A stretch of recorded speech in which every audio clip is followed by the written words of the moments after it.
be put out to pasture. Okay, and it's gonna be an intervention. See, but nothing of substance, no war crimes, nothing about the head fake of the mandate that wasn't a mandate for corporations to give you the experimental genetic code injection. None of that will be in. None of that. None of that. What'll be in there is Hunter Biden's laptop. Did you know that Hunter Biden moved Brad? Yeah. All that stuff will be in there. Did you know that he got money from the Ukrainians and Burisma and the Chinese? Yeah, we knew all that. We've known all that since it was discovered in 2020. He handed it to Rudy Giuliani, who did nothing with it. And the entire Trump campaign, who did nothing with it. And the FBI, who did nothing with it.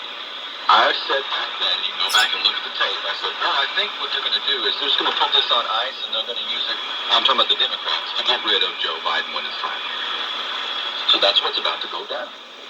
And it starts with stuff like these documents thing. You've got Merrick Garland, just an awful, I mean, Merrick Garland was the head investigator, Department of Justice over Oklahoma City in 1995. You should go look at that. You should look at all the stuff surrounding that. I have to get Chris Emery back on it. It was a great interview. He had a lot of insight and stuff on Merrick Garland. It's really bad. So anyway, he's got a special prosecutor out. He's got a special prosecutor, ladies and gentlemen, to go after the documents that were next to Joe's car. So you realize this is the beginning of the end. And what we are watching is a slow motion. You could call it a coup d'etat. But it's just going to be a replacement from the basement. A replacement from the basement is what we're going to get. Somebody, and it won't be Kamala. They'll do something else. They're going to, they'll reach down and find somebody. But it really doesn't matter. But they just don't want Joe. And I can see that's going to be apparent going into the coming year. So pay attention to that. Right. I think I have one more headline. Yeah, we can cover this one, and then I'll plug a little bit. We're here in the studio. I didn't even say it was the Wolfpack.gold studios. I don't plug enough. I don't do that. But we are packing all the Wolfpack packages today, every Friday. I won't say her name, but we have a magnificent addition to our team. I'll get permission. Maybe next time I can. I'll be on the transcript. But she's doing a great job, and we put those out very efficiently. And send you an email. And, of course, the Wolfpack is our monthly membership program, and we're really excited about that. It's growing. You may want to check that out. You can be part of that, because the more people that join, the better deals there are. Let's look at this headline. Good old Ethan Huff over at Natural News, one of the good writers over there. He says, now that most of the military has already been forced vaccinated for COVID, the Pentagon finally drops its deadly mandate. It's in a clearly political move that makes no sense considering the timing. The Pentagon has formally ended its COVID vaccine mandate for military service. Yes. Even though members of the armed forces are already fully jabbed because of the said mandate, the Pentagon has decided that it now is a good time to stop discharging troops who refuse the shot. So basically, after it's done. A legislative bill signed into law back on December 23rd gave Defense Secretary Lord Austin 30 days to completely rescind the mandate, while in practice it had already been stopped being enforced even at that time. It's amazing to me that they were allowed to do this just based off force readiness. We have never done this. We have never been the guinea pigs in a real life test like that. I mean, yeah, I got the anthrax vaccine, which, according to researchers like Jim Mars, had squalene in it. And that was one of the adjuvants that caused, seizures and blood clots and cancer, and also, it's nasty, right? I had a bunch of different jabs. I remember when they gave me the anthrax vaccine, I got it at the same time I got the smallpox vaccine, by the way, before we went to Iraq. I could feel it go through my heart. It's true. I could feel it pump through. I've never felt anything go through my heart before, but I felt the anthrax vaccine. But I'm still here, and I'm very thankful for that. But there's a lot of people that aren't, that got a lot of those jabs, and again, it's not zero. That there's no adverse reactions or events.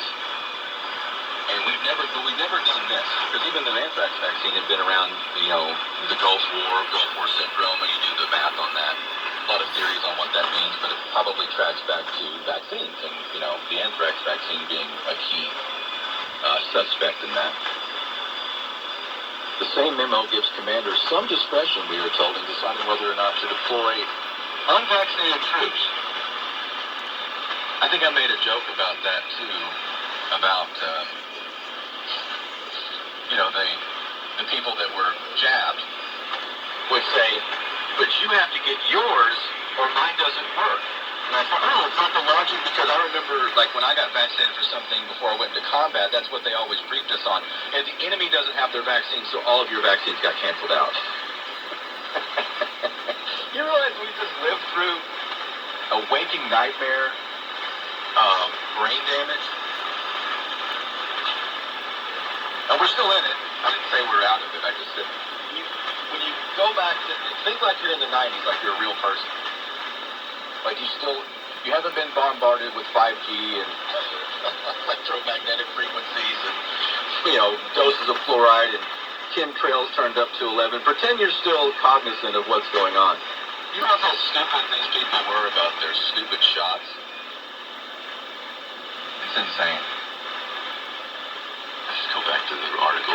The department will continue to promote and encourage COVID-19 vaccination for all service members, wrote Secretary Austin. This is the guy who shows up with a face shield. He's the defense secretary. I don't like that word. Harry Truman, I love Harry in some ways, but you go back and he changed the Department of War to the Department of Defense. I don't like that. It should be the Department of War. The War Department should be back, because that's what it is. Call it what it is. He also had the eagle on the presidential seal. He had the head turned away from the arrows into the olive branch. I don't know if I like that either.